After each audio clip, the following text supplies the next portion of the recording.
today, and they hope to have an expedited ruling quite possibly tonight. And to Adam's point, these teams do need to know who will be available on Sunday. That will be week 13. As for week 12, it wrapped up last night in Baltimore. Terrell Suggs and the Ravens playing host to the Texans, and the Ravens tapping at that playoff door. What if they told you this was your last football game? What if they told you this was the last time they was going to wear this uniform? How would you play?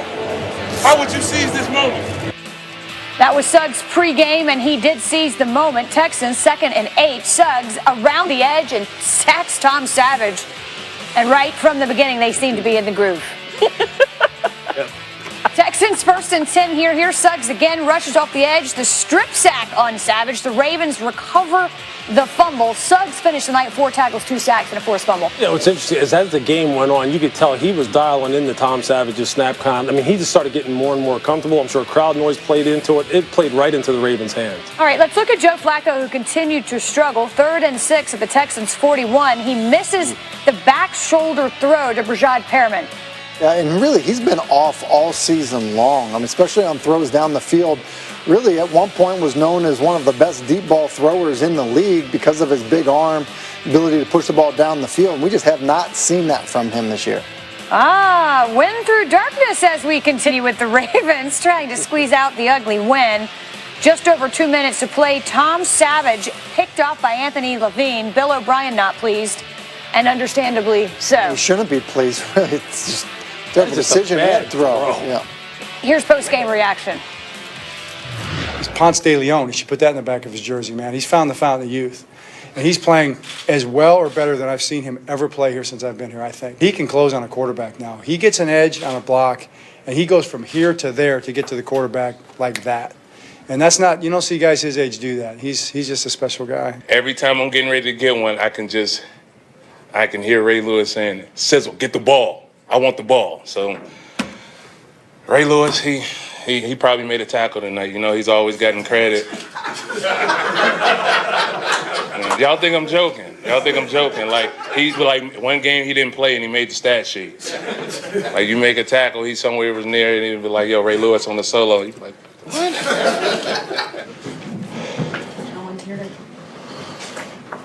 We good? Good. Great.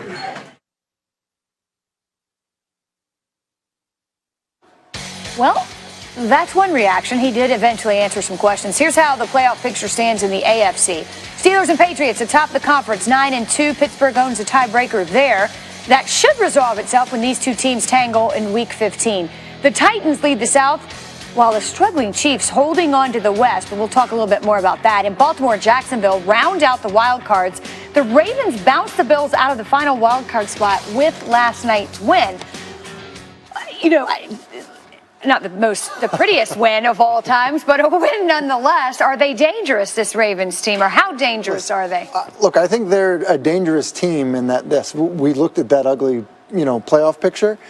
If we're talking about the Ravens playing the winner of the AFC South, okay, which, maybe it's Jacksonville, maybe it's the Titans, I could easily see the Baltimore Ravens winning a postseason game. I could see the Ravens getting to 9 wins, maybe the division winner in the South having 10 wins, playing that football game, and next thing you know, maybe Flacco is playing better than he has really throughout the year, which we've seen before. We've seen him play well in the postseason. So, look, are they a threat to New England or Pittsburgh? No, I don't believe so.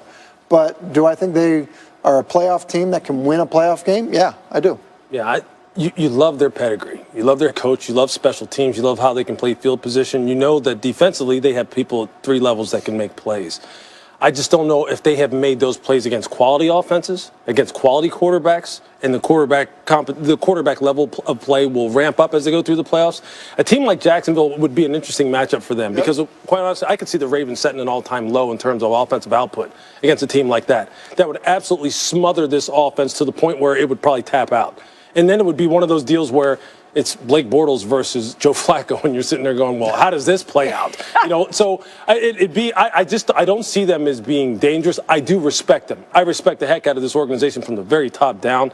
But I just don't think, the offense, it makes me shake my head because I have tried to defend Joe Flacco. What if he's hard to.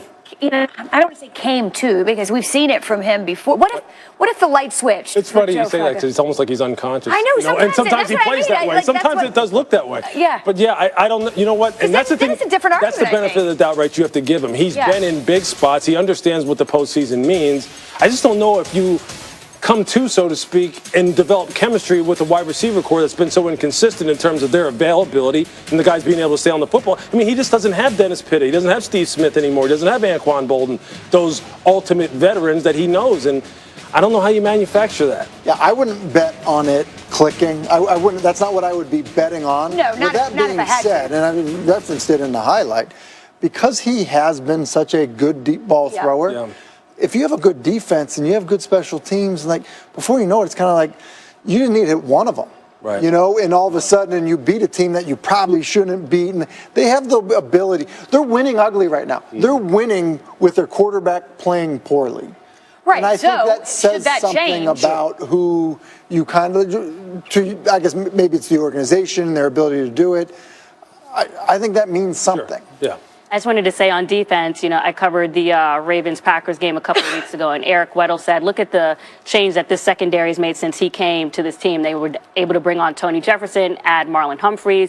You're looking at a guy like Jimmy Smith, who's been healthy for the first time in a while. I think he had the best defensive passer rating through the first half of the season at 24.5, really showing himself as a lockdown corner and developing into that. So when I see them play in person and the impact that, granted, it was a backup quarterback, and that's been some of the knock on this defense. Oh, you guys have been playing a slate of, backup quarterbacks, whether it be, Huntley, whether it be Savage, and then they got, Brissett or what have you.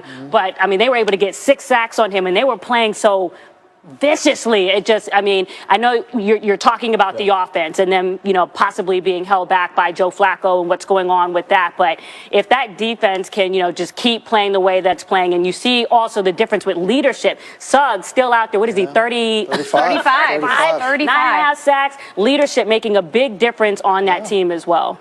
Well, listen. I put it like this. I wouldn't bet on it, but stranger things have happened. Sure. We leave it there. Later on NFL Live, Patriots wide receiver Brandon Cooks joins us. He'll talk about his chemistry with Tom Brady and how it compares to his time.